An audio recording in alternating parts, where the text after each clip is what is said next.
L'Inde, un pays haut en couleurs, des villes bleues aux formes majestueuses. Mais l'Inde, ce n'est pas seulement le berceau d'une civilisation, c'est un pays avec une croissance dynamique près de 6,9% depuis 2012. L'Inde a dépassé le Royaume-Uni et la France pour devenir la 5e économie mondiale. Elle est la 5e économie du monde, puis elle sera la 3e en 2032, selon le Centre for Economics and Business Research, un institut basé à Londres, dans son classement annuel. L'économie indienne a certes été ralentie durant le premier semestre à cause du retrait brutal de la circulation des billets de banque de grande valeur en novembre 2016 et le lancement d'une réforme fiscale. La croissance est ainsi descendue à 7,7% au deuxième semestre avant de remonter à 6,3% au troisième semestre. Ainsi, voulant montrer son leadership et sa capacité à prendre le devant, l'Inde a organisé le sommet sur les énergies solaires, une première du genre.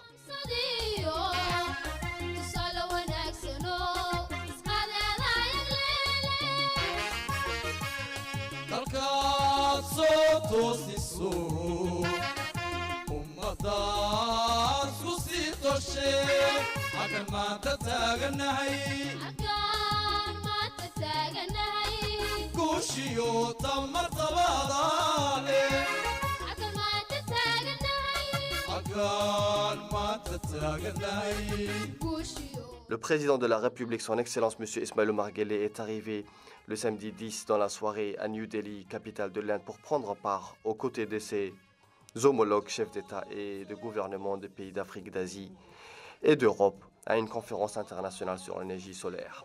La place de l'énergie verte étant le socle de préoccupation à l'heure où nous sommes. Ce sommet était consacré à la production de l'électricité solaire, notamment les pays membres de l'Alliance solaire internationale, née en novembre 2015 à Paris. C'était en marge de la COP21 où la Côte d'Ivoire avait pris une part active. On se souvient que lors de ce sommet consacré à l'environnement, deux pays, l'Inde et la France, avaient émis le vœu de mettre en place un organisme chargé de contribuer fortement aux efforts visant à atteindre les objectifs de développement durable et les ambitions de l'accord de Paris sur le changement climatique. C'est ainsi que l'Alliance solaire internationale, une coalition de pays conscients des efforts à faire pour préserver l'environnement, a vu le jour. L'objectif assigné à la fin de la COP21 à l'Alliance solaire internationale était de rechercher des stratégies et d'actions pour faire baisser le prix de l'énergie solaire, et ce, en vue d'obtenir une part plus importante de cette source de fourniture d'énergie. L'Alliance a connu deux dates importantes dans sa jeune histoire. Le 6 décembre 2017, l'Alliance solaire internationale a accédé au statut d'organisation internationale. L'accord cadre définissant ces statuts a été signé par 55 pays, ce qui en fait une des coalitions les plus prometteuses pour lutter contre le changement climatique. Le 11 décembre 2017, à la veille du One Planet Summit, une réunion de 121 pays visés par ces programmes d'entreprises, d'organisations internationales et d'opérateurs techniques a vu le jour. Cette rencontre de précision des tâches a arrêté des stratégies pour mettre l'énergie propre, abordable et renouvelable du soleil à la portée de tous, à travers l'harmonisation des demandes de financement, de technologie et d'innovation. Cette alliance a pour vocation de constituer une plateforme de coopération entre ces pays en voie de développement à fort potentiel solaire et les pays développés disposant des technologies solaires avancées. Elle se fixe, entre autres, pour ambition de réduire le coût de dites technologies et de développer l'innovation de financement en faveur des pays du Sud. L'Inde et la France souhaitent notamment développer deux programmes visant à mobiliser plus de 1 000 milliards de dollars d'investissement dans le solaire photovoltaïque d'ici 2030 et déployer des applications solaires à usage agricole.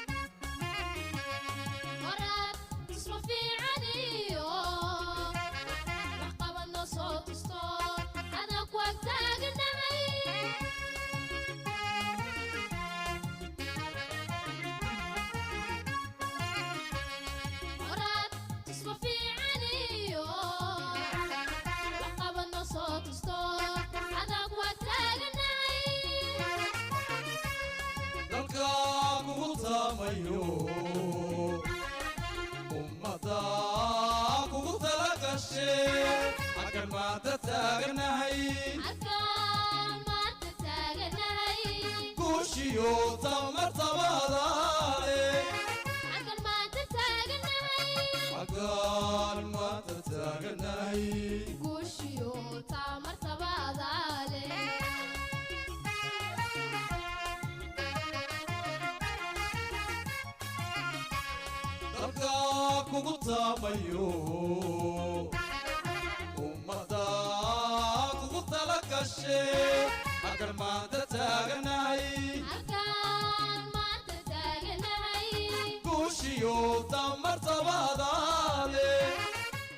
L'ouverture de ce sommet placé de bout à bout sous le signe du soleil a accueilli une douzaine de chefs d'État et de représentants des délégations, des banques de développement, les Nations Unies, la société civile, unis pour lever tous les obstacles et changer d'échelle pour un développement conséquent de l'énergie solaire.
Bonjour à tous et à toutes.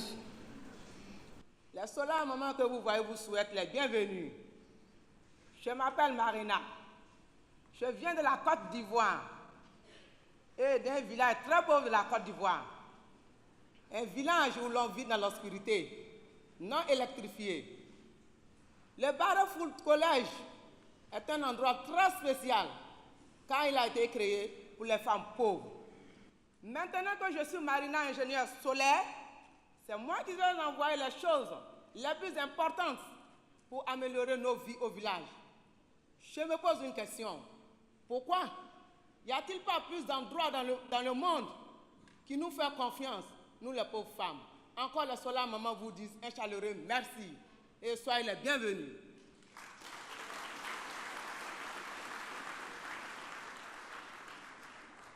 Namaste, Kia orana. My name is Deupo. I come from Penrhyn, Cook Island, in the South Pacific, which is a 7-day boat ride from the nearest city. And I am a solar engineer.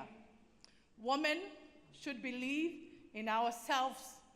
We are capable and strong. We are reliable and we can lead in our community. My journey to India and my graduation from Barefoot College has shown me that I can do many things. Together with all the solar mamas, I can proudly say now, I can. Thank you. Amidst us today, we have Solar Mamas from 14 countries who will now present the welcome song. We shall overcome. We shall overcome. We shall overcome someday. Oh, deep in my heart, I do believe we shall overcome someday. We shall overcome. We shall overcome. We shall overcome someday. Oh, deep in my heart, I do believe we shall overcome someday. Amor que cambia, amor que cambia, amor que cambia en ti. Oh, libre visual, pura visual, amor que cambia en ti. Amor que cambia, amor que cambia, amor que cambia en ti.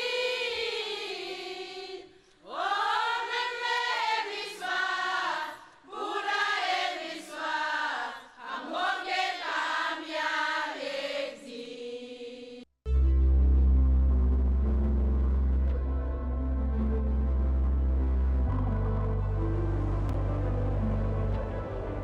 Have you ever listened to the sun? Yes, the sun speaks to us all.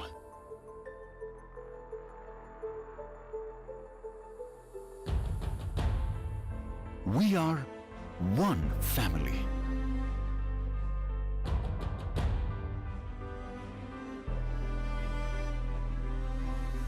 We can fight climate change with clean solar energy.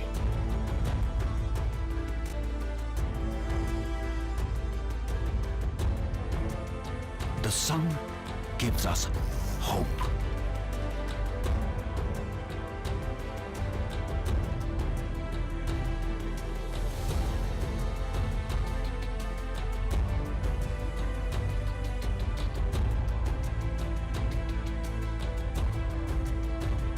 Progress.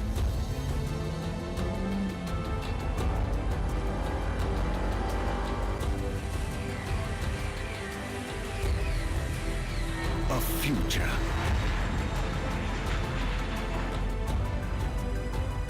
If we can light up a city with solar power, we can light up the world. Presenting an action-oriented 21st century treaty organization, the International Solar Alliance, harnessing solar for a brighter future. Le président Emmanuel Macron a, dans son allocution, annoncé le financement de 7 millions d'euros supplémentaires d'ici 2022 en prêts et en dons débloqués par l'Agence française du développement, ce qui portera les efforts de la France à 1 milliard d'euros. Il a rappelé que nous avions une seule planète et que sans l'accord de Paris, il n'y aurait pas de justice climatique. Mes chers amis, si nous sommes là aujourd'hui, en effet, c'est parce que nous croyons à la leçon du Mahatma Gandhi selon laquelle une once de pratique vaut mieux que des tonnes de discours. Et je crois que nous devons suivre ensemble la leçon de nos Solar Mamas. Il y a eu beaucoup de discours, nous en avons fait les uns les autres, contre le réchauffement climatique et les dérèglements. Et beaucoup d'entre vous, ici présents, avec qui nous étions hier soir, en vivent les conséquences directes sur leur sol. Ont déjà perdu des morceaux de territoire, ont une partie de leur activité économique qui est déjà bousculée, ont vu la vie quotidienne de leurs concitoyens déjà profondément perturbée par ces conséquences. Parce que nous avons aujourd'hui ce que vous avez appelé il y a quelques semaines, Monsieur le Premier ministre, une fracture. Une fracture entre le présent et le futur, une fracture entre le nord et le sud, une fracture entre les besoins et le potentiel de production de l'énergie, et en particulier de l'énergie solaire. Mais ces fractures ne doivent pas nous faire oublier une chose, c'est que nous n'avons qu'une planète, que nous la partageons, et que pour elle, nous n'avons aucune solution de rechange. Et cette destinée commune nous donne des devoirs communs. Les pays ici représentés, situés entre les deux tropiques, représentent près des 3/4 de la population mondiale, un potentiel solaire de 138 gigawatts dans les 5 prochaines années, mais seulement 23% de la capacité installée. Selon les pays, entre 20 et 50% de la population n'a pas accès à l'électricité. C'est cela, la réalité actuelle. Alors, est-ce pour autant une fatalité? Je ne crois pas. Et à cet égard, l'Inde démontre parfaitement que c'est possible. Ce que vous êtes en train de réussir est regardé par le monde entier. La capacité installée en énergie renouvelable est passée en 2 ans de 39 à 63 gigawatts. Et dans le même temps, l'énergie solaire y a progressé de 240%. Alors comment faites-vous? Vous avez attiré des investissements, vous les accompagnez, vous formez vos jeunes. Et donc voilà ce que nous devons faire. Voilà ce que les 121 pays de l'Alliance, en Afrique, en Asie, en Amérique latine, en Océanie, doivent faire. Dans les pays développés, nous traînons souvent des pieds, parce qu'il y a des résistances, des intérêts installés. Dans les pays émergents, en voie de développement ou les plus en difficulté, on explique que ce n'est pas possible parce qu'il n'y aurait pas les capacités d'investissement, parce que la recherche ne devrait pas être au rendez-vous. Mais il y a déjà tant et tant de contre-exemples. L'objectif collectif, ce qui doit nous mobiliser dans cette alliance solaire internationale, c'est bien d'abord de bousculer toutes les idées reçues, tous les blocages, mais aussi de changer d'échelle. Nous visons 1 terawatt d'énergie solaire en 2030. Il faut pour cela 1 000 milliards de dollars de financement. Nous connaissons les obstacles, ils sont financiers, ils sont réglementaires, ils sont capacitaires. Nous devons donc les lever un par un avec méthode. Nous ne devons pas pour cela simplement regarder ce que font les États, mais construire un nouveau contrat international entre le secteur public, le secteur privé et la société civile, dont nous avons vu toute la force de mobilisation à l'instant. Parce que ce dont il s'agit est un bien commun, pour notre climat, mais pour le développement de tous nos pays, pour l'accès à l'éducation, l'accès à une vie normale. Comme l'a parfaitement dit l'une des Solar Mamas il y a un instant, qui peut prétendre avoir une vie normale, apprendre à lire, se développer quand on n'a pas l'électricité et donc la lumière chaque soir? Je vois pour cela 3 chantiers principaux. Le premier, c'est l'identification des projets dans chacun des pays. Chaque pays qui a un potentiel d'énergie solaire va ici détailler ses projets d'installation solaire et ses besoins de financement. 100 projets ont déjà été recensés auprès de 36 États membres. Ce sont pour beaucoup des projets de petite ou moyenne taille. Ce sont souvent les plus efficaces mais les moins visibles pour les financeurs. Ils couvrent des domaines prioritaires, l'agriculture et le développement rural, les mini-réseaux solaires, les installations de toiture et la mobilité électrique. Ils sont souvent portés par des jeunes entreprises innovantes. Et donc ce travail d'identification est essentiel parce que ce développement ne doit pas être réservé aux mêmes grands groupes, avec souvent d'ailleurs à la clé, nous le savons bien, dans beaucoup trop d'endroits, des problèmes qui se sont souvent confrontés aux complexités bureaucratiques, à nos propres délais, parfois aussi à la corruption et à toutes les difficultés que nous avons connues. Et donc, la capacité à mobiliser de nombreux projets, y compris des petits projets, à avoir une espèce de banque de données, une bourse de projets, et de pouvoir faire masse ainsi de ces petits projets pour faire monter en même temps des petites et moyennes entreprises, des entrepreneurs de chacun des pays concernés et trouver les financements adéquats, c'est ce que cette alliance doit permettre. Nous devons identifier évidemment des milliers de projets maintenant, au-delà des 100 premiers, et l'alliance fait cette identification avec le président Kaboré, où nous avons inauguré à Zagtouli la plus grande centrale solaire d'Afrique de l'Ouest.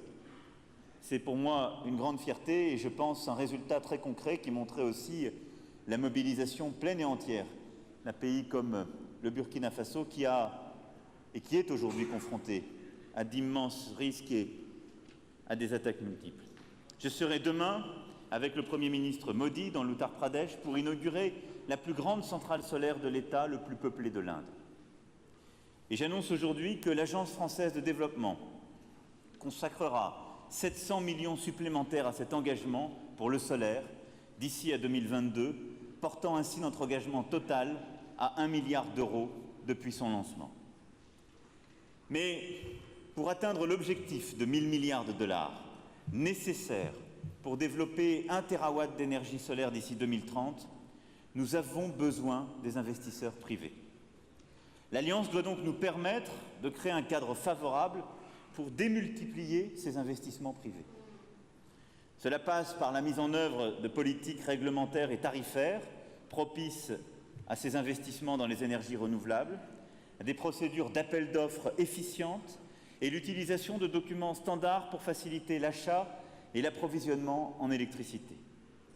J'appelle à ce titre chacun des États ici représentés à y travailler avec nous.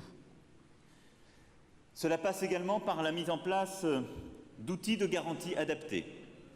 Des garanties existent déjà, mais elles sont trop chères, elles ne couvrent pas tous les risques. C'est pourquoi l'Inde, la France, la Banque mondiale et d'autres partenaires de l'Alliance solaire internationale travaillent à la mise en place d'un mécanisme commun de garantie au sein de l'Alliance solaire qui devra aboutir d'ici à la fin de l'année. Nous devons, par ce biais, réussir à mobiliser, au-delà des engagements de chacun sur le plan des États et des gouvernements, à mobiliser les investisseurs privés. Et je tiens ici à le dire pour ces investisseurs. Ces investissements sont de plus en plus rentables. Ces projets sont de plus en plus rentables. Et si chacun des États prend ses responsabilités pour créer la stabilité d'un cadre en termes d'investissement et de retour, il est pertinent, y compris économiquement, d'investir dans ce domaine. Enfin, le troisième chantier, c'est de proposer des solutions technologiques innovantes et abordables. L'Alliance doit être ce point de rencontre et d'échange entre les solutions technologiques portées par les entreprises et la recherche et les attentes des pays et des populations. Là aussi, sortons d'un dogme qui voudrait que l'innovation de rupture la plus avancée soit le privilège de quelques États. C'est tout le contraire que nous devons réussir à mettre en place. Parce que l'innovation la plus radicale, c'est ce qui permet de baisser drastiquement le coût de ces énergies, et en particulier du solaire.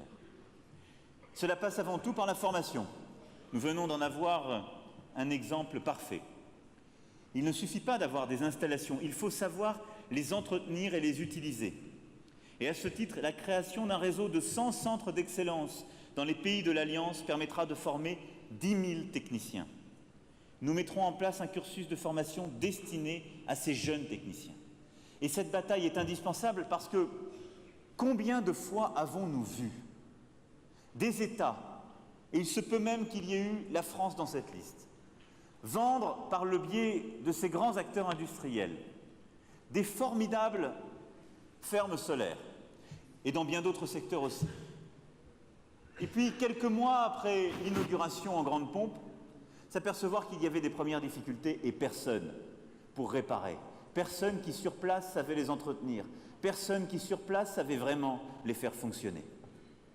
Si nous voulons véritablement réussir cette révolution, cette bataille pour les énergies renouvelables, c'est aussi une bataille pour l'empowerment. La mise en capacité donnée à chaque État de l'Alliance solaire de réussir chez lui, de donner une place à chacun, de permettre à ses concitoyens de construire sa place et donc d'être formés pour construire les emplois dans ces secteurs. C'est un tout. Et c'est l'exemple formidable que ces femmes viennent de nous livrer. Et donc l'Alliance solaire doit permettre d'accélérer cela en mettant en capacité, par le biais de ces formations, des milliers et des milliers de concitoyens qui pourront en être les techniciens et qui les feront fonctionner. Nous allons également développer les partenariats favorisant les transferts de technologie et l'innovation, parce que nous avons décidé de créer au sein de l'Alliance un centre de ressources sur les applications et la recherche solaire, auquel participera notamment l'Institut national français pour l'énergie solaire. Formation, recherche fondamentale et recherche appliquée sont des leviers indispensables pour réussir ce troisième chantier. Mes chers amis, sans la notion de justice climatique, il n'y aurait pas eu d'accord de Paris. Il n'y aurait pas eu de mobilisation véritable et nous ne serions pas là aujourd'hui.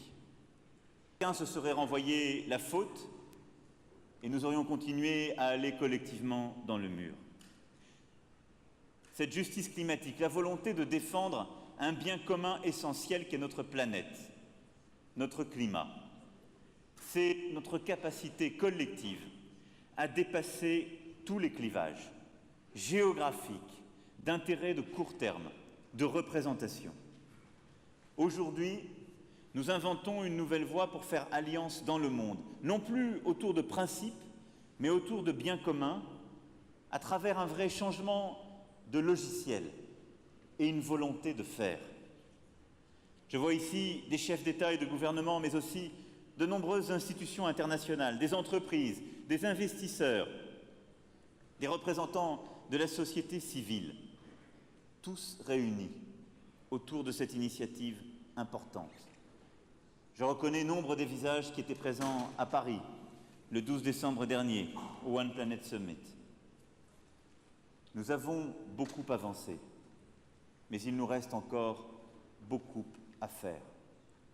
Avec Monsieur le Premier ministre, nous souhaitons que tous ceux qui vont s'exprimer ce matin puissent ainsi faire des annonces concrètes sur leur plan pour développer l'énergie solaire dans leur pays, sur les solutions qu'ils peuvent proposer ou encore sur les investissements qu'ils s'engagent à réaliser.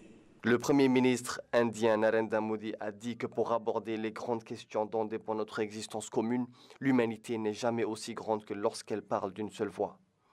Je vous remercie, a-t-il dit, d'être présent à ce sommet. Avec les fondements de l'Alliance solaire internationale, nous inscrivons dans un socle intangible, ici et maintenant, les valeurs du vivre ensemble, de responsabilité et de solidarité. L'histoire retiendra que notre pays, foyer de civilisation multiséculaire, fut le berceau de ce renouveau qui va porter le soleil par toute la terre. À vos côtés, je voudrais saluer l'engagement du président français Emmanuel Macron qui n'a eu de cesse d'en appeler à la prise de conscience et à la responsabilité de tous au sujet de la justice climatique et de la préservation de notre planète. L'Alliance solaire internationale est une chance pour le monde entier et plus encore pour les régions situées entre les tropiques. Il est donc naturel que nous entendions être également des acteurs engagés de cette alliance. Ceci d'autant plus que, jusqu'ici, l'évolution contrastée du développement mondial ne nous a pas permis de tirer tous les profits de notre exposition quasi permanente au rayonnement solaire. Le président de la République, son Excellence M. Ismaël Marguerite, a quant à lui dit que la conjoncture du climat et l'utilisation de l'énergie fossile détruiraient la planète. Il est d'une importance capitale, a-t-il dit, de se tourner vers d'autres énergies, une priorité nationale que le président a réaffirmée devant ses pairs africains, arabes et asiatiques et occidentaux réunis à New Delhi le temps du sommet mondial de l'énergie solaire. Bismillahirrahmanirrahim. Prime Minister, Chairperson of the conference, Mr. Emmanuel Macron, President of France, ladies and gentlemen, dear friends, first of all, les défis environnementaux de notre ère, qui ne sont que les conséquences de la longue période d'industrialisation qu'a connue le monde depuis l'ère industrielle, nous entassent jour après jour dans une impasse planétaire qui risque à terme de nous dépasser. Si ce n'est déjà le cas, les effets dus au changement climatique se sont de plus en plus ressentis dans notre pays. Avancée du désert, un climat de plus en plus capricieux, augmentation des gaz à effet de serre et bien d'autres facteurs qui contribuent à une modification profonde de l'équilibre naturel de notre planète. Apporter des solutions concrètes à ces défis est donc plus que nécessaire aujourd'hui, plus qu'hier.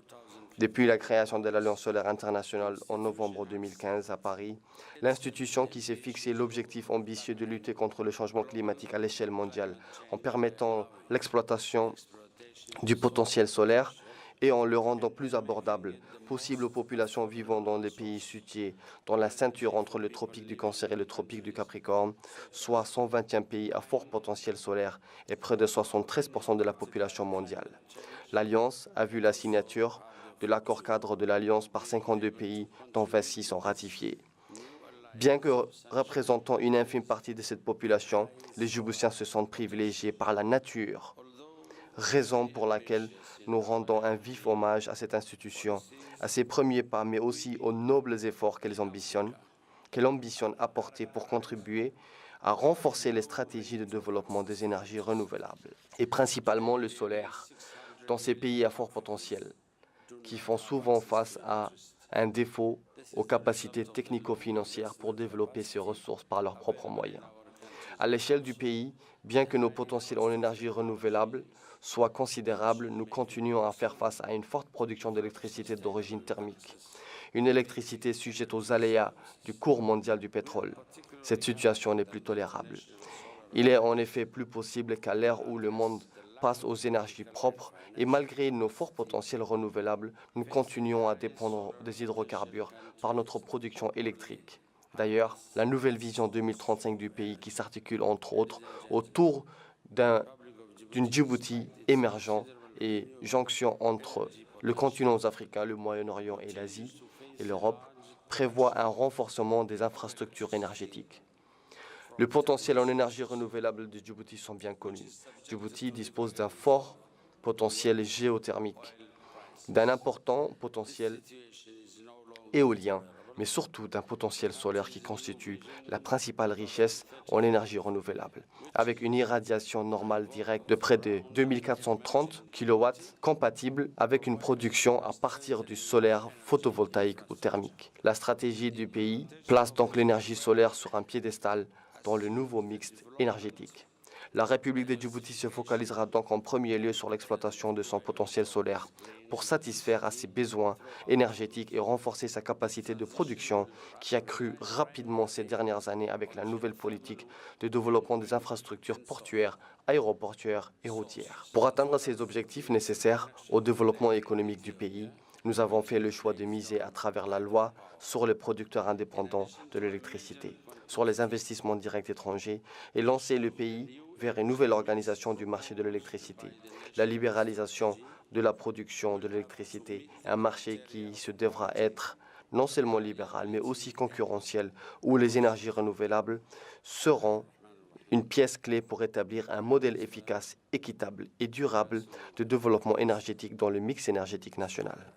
De cette initiative résultent plusieurs projets en cours, dont une centrale solaire photovoltaïque d'une capacité de 30 MW avec des partenaires allemands, mais aussi un projet d'agri-énergie d'une capacité de 30 MW, fruit de notre partenariat avec nos partenaires français, dont le concept qui combine agriculture et énergie permettra de donner une impulsion, nous l'espérons, aux activités génératrices de revenus. Et enfin, parallèlement à cela, la République de Djibouti mise sur la production d'électricité photovoltaïque pour lutter contre la précarité énergétique dans les zones rurales, pour des applications aussi variées que dans les secteurs de l'agriculture, pour les activités de pompage ou de purification de l'eau, de la santé et de l'éducation, pour les générateurs solaires indispensables dans les milieux ruraux, et enfin des centrales solaires photovoltaïques ou à concentration pour la production de quantités plus importantes d'électricité, tout cela avec nos partenaires de l'Alliance solaire internationale dans l'Inde.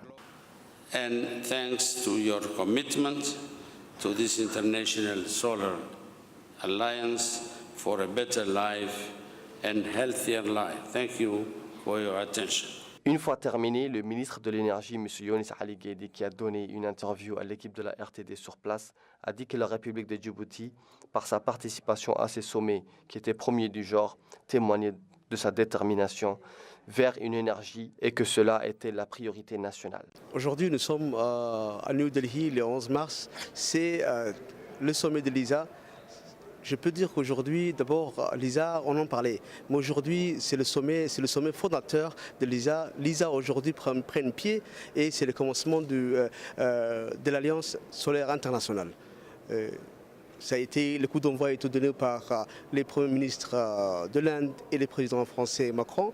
Et nous étions représentés par le président de la République, Al-Hajj Ismaël Omar Guelleh, et nous-mêmes qui avons pris part. Et Djibouti espère profiter et adhérer d'abord à cette alliance et plus tard profiter des objectifs à atteindre pour une énergie 100% verte horizon 2035 à Djibouti. Mais pour en arriver là, je vais dire qu'il faut deux objectifs. Les objectifs étaient que d'abord, je crois qu'il faudrait personnaliser d'abord les projets et l'objectif de la République de Djibouti dans cette alliance. Et dans ces cas-là, nous allons présenter des projets pour Djibouti qui seront ou qui augmenteront la phase du solaire et de l'intégration régionale sur les énergies renouvelables pour la République de Djibouti. Pour le second, je vais dire qu'il faudrait aussi chercher les financements. Aujourd'hui, l'ISA a annoncé, en termes de cette conférence, qu'il y aura plus de 1000 milliards d'aides de financement qui seront débloqués dans les prochaines décennies. Et Djibouti, certainement, bénéficiera de ces financements pour pouvoir réaliser ses objectifs d'énergie verte, 100% verte pour Djibouti. Et troisièmement, je voudrais que la République de Djibouti profite de cette session pour d'abord faire un cadre réglementaire légal au sein de l'ISA pour tout ce qui est énergie verte, mais aussi pour les côtés formation, je vais dire, et que nos jeunes Djiboutiens doivent intégrer les centres d'excellence sur la formation de tout ce qui est énergie verte. Lorsque j'ai dit énergie verte, c'est les solaires, les éoliennes, mais aussi pour la géothermie. Donc je voudrais dire aujourd'hui que Djibouti est là. Djibouti est représenté grandement par le président de la République en personne, qui a voulu bien faire sur les déplacements et marquer Djibouti dans l'histoire de l'ISA pour sa fondation. Et je vais dire que nous allons en profiter et nous allons déjà travailler pour la ratification et l'intégration de Djibouti au sein de l'Alliance solaire internationale.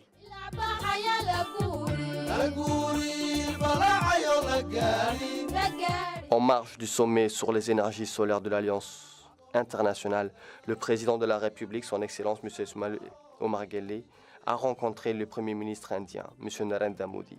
Au cours de cette rencontre, il a été question des relations d'amitié et de coopération, ainsi que les voies et moyens pour promouvoir le partenariat gagnant-gagnant que les deux nations entretiennent dans plusieurs secteurs de développement.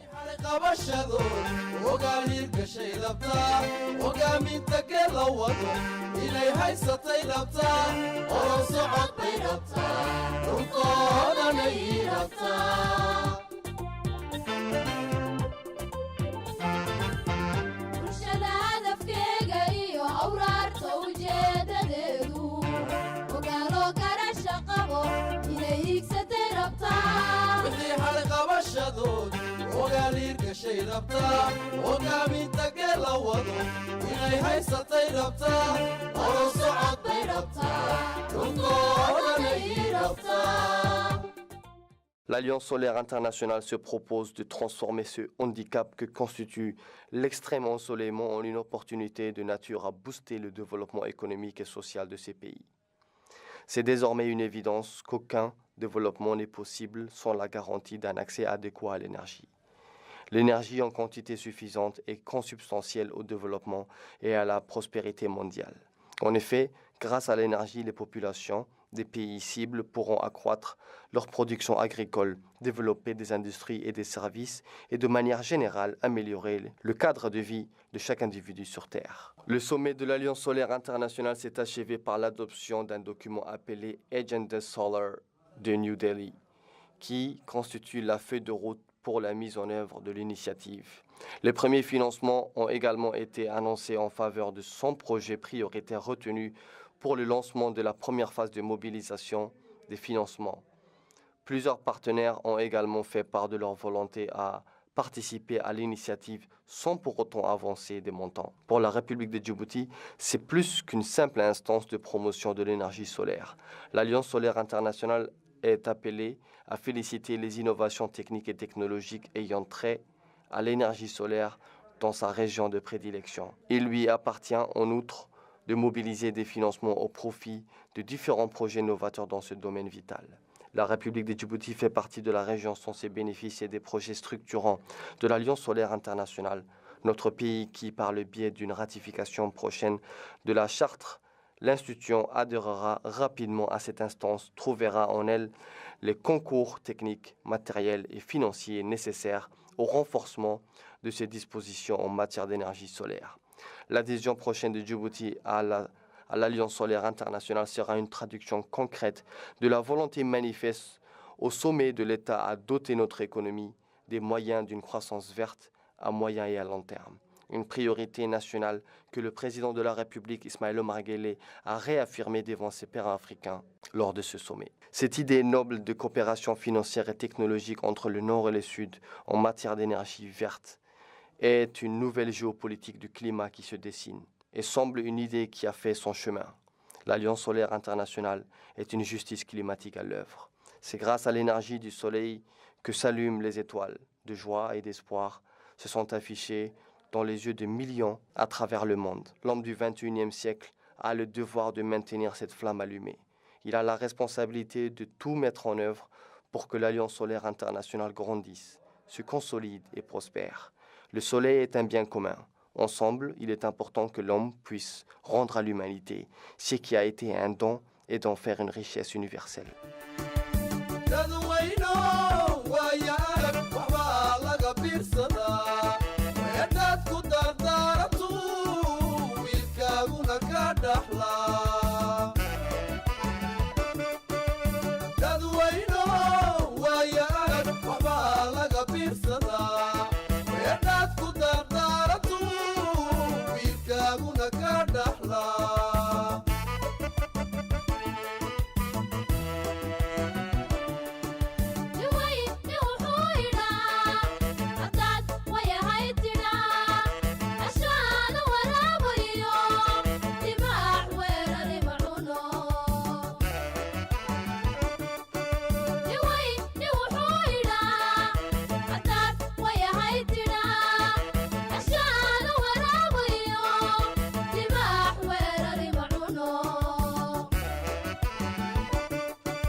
وطنك مدن